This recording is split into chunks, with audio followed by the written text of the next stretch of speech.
Bonjour et bienvenue pour ce premier épisode en podcast du petit traité de guerre économique africaine.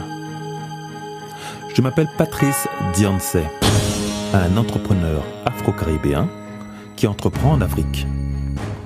Et je vais vous conter mon histoire, cette histoire qui m'a poussé à devenir un passionné de guerre économique et d'entrepreneuriat. Alors vous aurez noté que je vous ai dévoilé mes origines caribéennes, alors que je parlerai essentiellement d'Afrique dans mon podcast. Et ça, c'est pour lever deux doutes. Oui, nous, afrodescendants, nés aux Antilles ou en Occident, que ce soit des États-Unis ou d'Europe, nous sommes tournés vers cette terre-mère qui est notre Afrique à tous. Et je ne veux plus entendre que Antillais ou Caribéens rejetons notre africanité. Nos origines sont là-bas, en Afrique. Notre culture est ailleurs, aux Antilles ou en Occident. Mais le tout est de savoir d'où l'on vient, pour savoir où l'on devra aller. Et secondo, il n'y a pour moi pas plus de légitimité à être d'Afrique pour parler d'Afrique. Il s'agit pour moi et pour tout noir d'apprécier l'Afrique dans sa diversité et sa multiplicité. Être caribéen en est une de plus. Fût-ce encore 5 générations, mes parents y étaient encore. En ces temps immémoriaux, la prise de conscience entrepreneuriale bat son plein dans la communauté africaine et afrodescendante francophone, aussi appelée communément communauté afro. Pour mon cas, la fièvre d'entreprendre pour l'Afrique, en Afrique, par l'Afrique et pour le monde entier m'a pris en juin 2014 suite à une formation mémorable prénommée « Réinventer les industriels africains de demain » qui s'était déroulée pendant 4 jours intensifs. D'ailleurs, vous pouvez retrouver une vidéo que j'ai faite à ce sujet sur YouTube ou sur mon site internet hi-labs.com.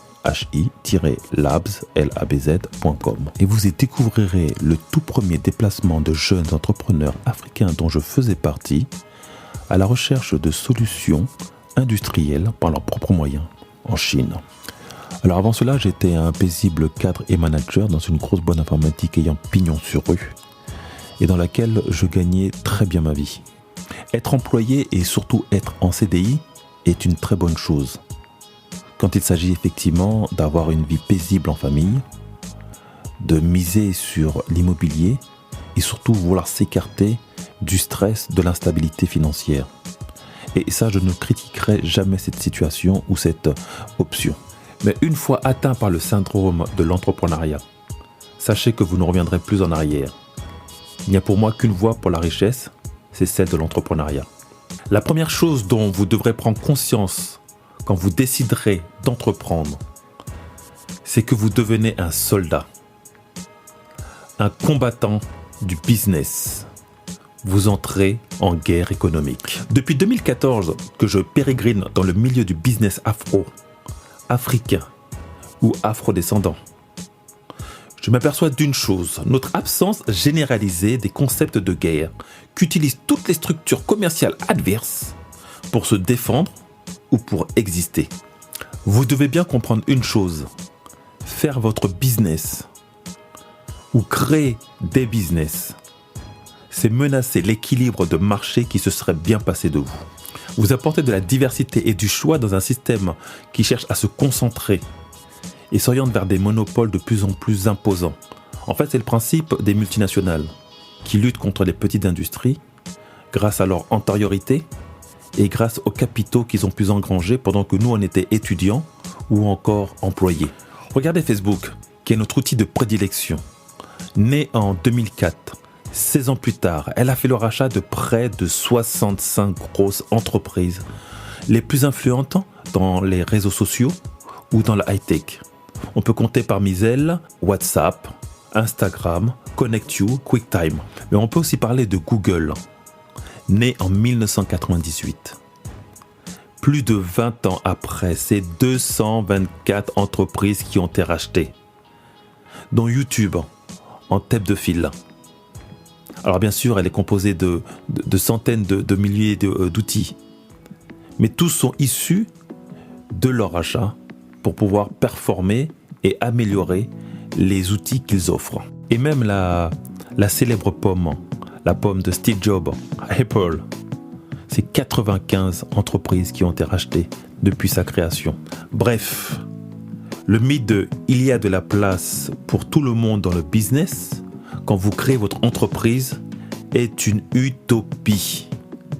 Vous devenez un entrepreneur, vous entrez en guerre économique. Alors ça y est, es-tu en phase avec ça? Alors vas-y, répète après moi.